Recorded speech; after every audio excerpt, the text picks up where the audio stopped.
कभी कभी किसी देश की सबसे बड़ी ताकत उसकी सेना या अर्थव्यवस्था नहीं होती, बल्कि उसकी संस्कृति होती है।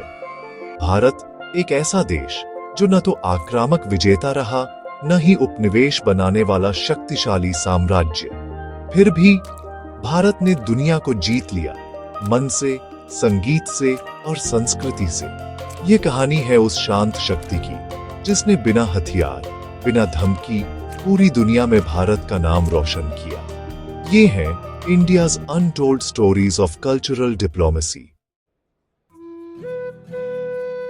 जब पश्चिमी सभ्यताएं अपने साम्राज्य बढ़ा रही थीं, भारत अपनी ज्ञान परंपरा से सीमाएं पार कर रहा था। नालंदा, तक्षशिला, विक्रमशिला ये सिर्फ विश्वविद्यालय नहीं थे, ये कूटनीति के प्राचीन केंद्र थे। यहाँ चीन, तिब्बत, कोरिया, इंडोनेशिया और जापान से विद्वान आते थे और भारत के साथ केवल विद्या नहीं, मित्रता भी लेकर जाते थे। बुद्ध का संदेश, अहिंसा, करुणा और मध्यम मार्ग भारत की सबसे पुरानी डिप्लोमेटिक फिलॉसफी थी। बिना किसी सेना के भारत ने अपनी विचारधारा से पूरा पूर्वी एशिया प्रभावित किया।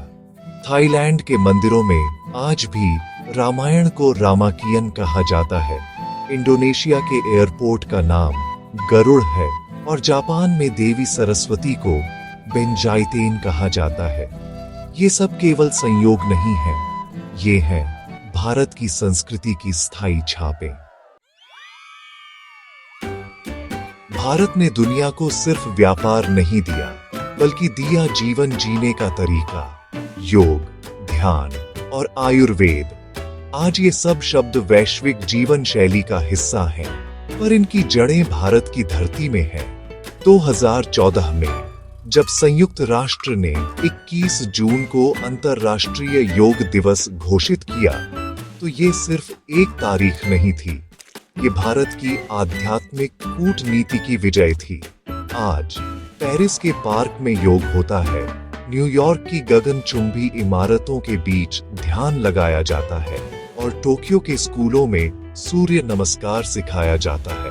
ये सब मिलकर कह रहे हैं कि भारत की आत्मा सीमाओं में नहीं बंधती। भारत की हर कला एक कहानी कहती है। भरतनाट्यम के भाव, कथक की लय और बांसुरी की मीठी धुन, ये सब कूटनीति की वो भाषा है जिसे हर देश समझता है। बॉलीवुड ने भी इस मिशन को आगे बढ़ाया। 1970 के दशक में रूस में राज कपूर का मेरा नाम जोकर एक पुल बन गया। भारत और सोवियत संघ के बीच भावनात्मक रिश्ता। आज भी अफ्रीका से लेकर लैटिन अमेरिका तक लोग बॉलीवुड के गानों पर झूमते हैं। भारत का सिनेमा सिर्फ मनोरंजन नहीं, बल्कि सांस्कृतिक संवाद का माध्यम है।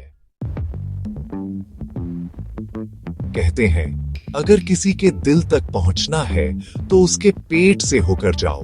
भारतीय भोजन ने यही किया। करी, समोसा, नान और मसाले अब पूरी दुनिया के स्वाद का हिस्सा है। ब्रिटेन का चिकन टिक्का मसाला वास्तव में भारत की ग्लोबल डिप्लोमेसी की डिश बन चुका है।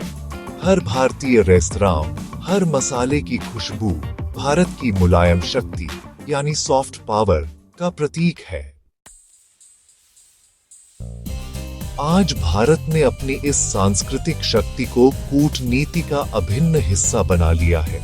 दुनिया भर में आयोजित फेस्टिवल ऑफ इंडिया, भारतीय मिशनों द्वारा योग, संगीत और कला प्रदर्शनियां और प्रवासी भारतीयों के समारोह, ये सब मिलकर भारत की छवि को नया आयाम देते हैं। जब प्रधानमंत्री मोदी विदेशों में भारतीय प्रवासियों से मिलते हैं, तो वह केवल राजनीतिक मंच नहीं होता, वह होता है भावनात्मक पुनर्मिलन। एक ऐसा पल जब भारतीय संस्कृति विदेशी जमीन पर भी अपना घर ढूंढ लेती है। भारत आज सिर्फ अपने लिए नहीं, बल्कि पूरी दुनिया के लिए संस्कृति को साझा मंच बना रहा है। India Nippon festival, India France cultural week और साउथ एशिया हेरिटेज ट्रेल जैसे प्रोजेक्ट्स भारत की उसी पुरानी सोच का विस्तार है। वसुधैव कुटुंबकम, the world is one family. Bharat की सांस्कृतिक कूटनीति की ये कहानी हमें याद दिलाती है कि कूटनीति सिर्फ समझौतों की टेबल पर नहीं होती, वह होती है दिलों के बीच। भारत ने दुनिया को यह सिखाया है कि शक्ति का मतलब हमेशा युद्ध नहीं होता, कभी कभी शांति ही सबसे बड़ी शक्ति होती है। भारत की इस शांति, कला और प्रेम की यात्रा अब भी जारी है, और शायद यही कारण है कि भारत बोलता नहीं, बस महसूस होता है।